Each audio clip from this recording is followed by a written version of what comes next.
दीर्घ और लघु स्वरों के बाद हम द्विस्वर और त्रिस्वर पर आते हैं, जो सबसे कठिन आशुलिपि की दृष्टि से लोगों को लगता है। ये इतने सिंप्लीफाई कर दिए गए, इतने सरलीकरण कर दिया गया है कि इनका जिस तरह से स्वर है उसी तरह से द्विस्वर होते हैं। द्विस्वर का मतलब है जब दो स्वर एक साथ आते हैं तब उनको द्विस्वर कहते हैं। जब तीन स्वर एक साथ आते हैं उनको त्रिस्वर कहते हैं। इंग्लिश में इनको है डिफ्थोंग्स एंड ट्रिप्थोंग्स। आ ए ई हमारे पास तीन वावल हैं। अब हमारे पास ये है डिफ्थोंग का मतलब, जब हम कहते हैं डिफ्थोंग तो हमारे पास हम द्विस्वर हम कोण से प्रकट करते हैं। तो पहला एक हमारा कोण है आई का, आई, आई या आई। इसमें ये होता है कि कोई स्वर दीर्घ या लघु नहीं होता। डिफ्थोंग में दो स्वर वही आने चाहिए, कौन सा दीर्घ है कौन सा लघु है। आई भी वही है, आई भी वही है। तो इसको हम पहले स्थान पर लगाएंगे, क्योंकि आ पहला है इसलिए पहला स्थान है, तो हमने पाई लिखा। उसी तरह से हमने यहाँ टाई लिखा, ये हमने दाई लिखा, ये हमने भाई लिखा, तो प्रथम स्थान पर लिखे जाएंगे। और द्वितीय स्थान पर इसी स्वर को हम, अगर द्विस्वर को हम चिन्ह को लगाएंगे तो यह यहाँ क्या होगा, पाई से पेई। इंग्लिश का वर्ड हो PAY पेई, हिंदी का हो तो पेई, यानी ए प्लस एनी स्वर, एक के बाद कोई भी स्वर आएगा तो इससे प्रकट होगा। और पेई हो गया, यहाँ पर लिखना हमने तो देई हो गया। बेईमानी लिखना हमने बेईमानी, बेईमानी। उसी तरह से आराम से आ गया। ई प्लस हमने लिखना है तो इसको हम थ्रू द लाइन लगाएंगे ईया को, तो ये पिया होगा, क्योंकि पहला स्थान ई है, उसके बाद कोई भी स्वर आएगा। पिया, पियो, पियू, तीनों इसी से बनेंगे। इसी तरह से हमने दिया लिखना है तो हम ये लिखेंगे। इंडिया लिखना है तो ऐसे लिखेंगे। एशिया लिखना है तो ऐसे लिखेंगे। कोरिया लिखना है तो कोरिया ऐसे लिखेंगे। थर्ड प्लेस पर इसको हम जोड़ भी सकते हैं आसानी से, जहाँ जुड़ता है, और जहाँ नहीं जुड़ता वहाँ अलग लिखते हैं। तो ये बहुत स्पष्ट कर दिए गए हैं। आई ए ईया, आ ए ई, पहला स्थान उसका स्वर का है, जो पहला स्वर होता है वह उसका स्थान होता है। उसके बाद कोई भी स्वर आएगा उसके साथ हमारा ये, इसको लिखना आसान हो जाता है। हमारे पास उसी तरह से ओ ओ ऊ, ओ के लिए हमारे पास ओय, हमारे पास स्थान है ओय, ये ओय, ओ या आय। हम हिंदी में भी ओय भी होता है, रॉय भी और राय भी एक ही होता है, ये आय ओय। तो यहाँ पर हमने लिखना है, इसको लगाएंगे पहले स्थान पर, क्योंकि पहले स्थान का स्वर है ओ, तो बॉय, BOY बॉय, ये BOY बॉय।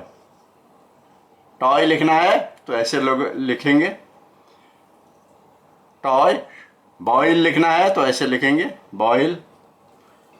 कॉइल लिखना है तो ऐसे लिखेंगे कॉइल, फर्स्ट प्लेस पर।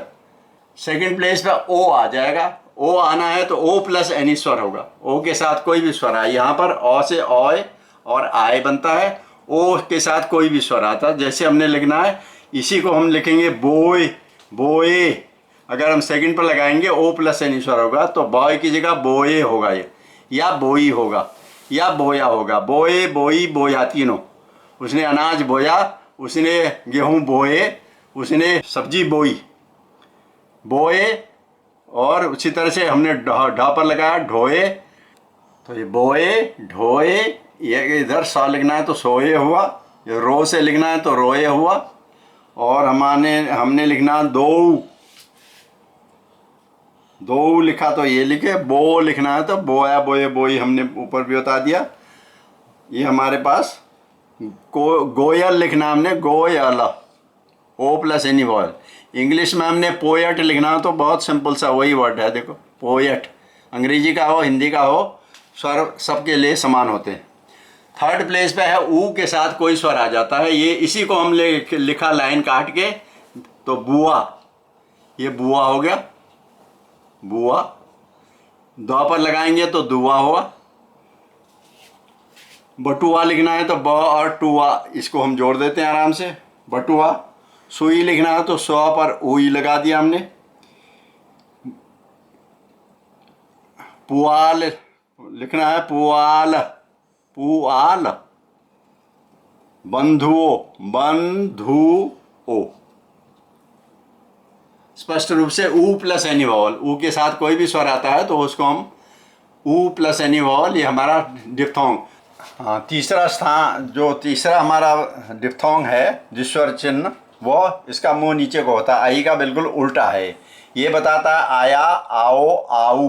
पहला स्थान आ का है, इसलिए प्रथम स्थान पर लगाया गया। बिंदु स्वर से बने हैं तीनों, आया हो या आओ हो या आऊ हो, तो प्रथम स्थान पर लगाएंगे तो जाओ, लाओ, माओ, काओ और गाओ। इसी के साथ हमने गाओ लिखना है तो हम गाओ लिखें, गाओ यानी जाओ, आदरार्थक है।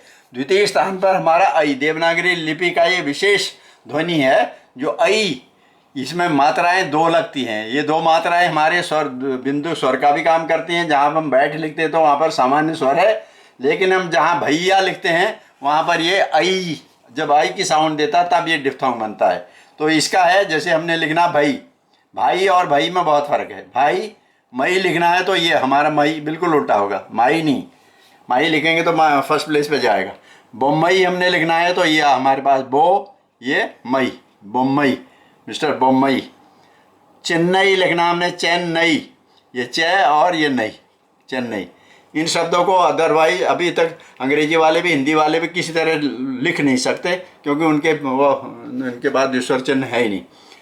तीसरा स्थान हमारे पास है औ। औ का मतलब औ, इंग्लिश में इसका स्पेलिंग होते है ओ यू या ओ डब्ल्यू।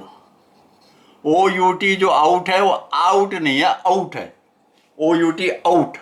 तो हमने लिखना है, यहाँ पर थर्ड प्लेस का है इसलिए कऊ लिखना होता है, ये लिखेंगे। गौ से बनाओगे तो हिंदी का गऊ बनेगा, दोनों का मतलब भी एक ही है।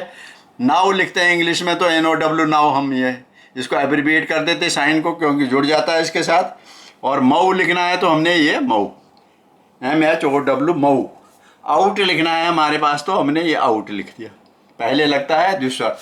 तो ये द्विस्वर हमारे चिन्ह हैं तीन द्विस्वर चिन्हों से दुनिया के जितने भी भाषाएं हैं सबके द्विस्वर एक साथ प्रकट हो जाते हैं, एक समान, किसी में वेरिएशन नहीं। जो भी माओ से तुंग हो, माओ से काओ हो, खाओ हो, गाओ हो, सबके सब इससे लिखे जा सकते हैं, चाइनीज नेम हो चाहे हमारे किसी प्रांत के नाम हो।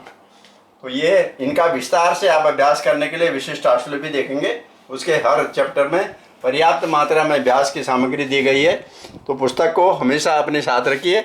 यहाँ पर ये संभव नहीं है कि इतना विस्तार से आपको बताया जाए, हम यहाँ सिर्फ आपको मार्गदर्शन दे सकते हैं कि कैसे पढ़ना है और कैसे अभ्यास करना है, वो चीज़ बताई जाएगी।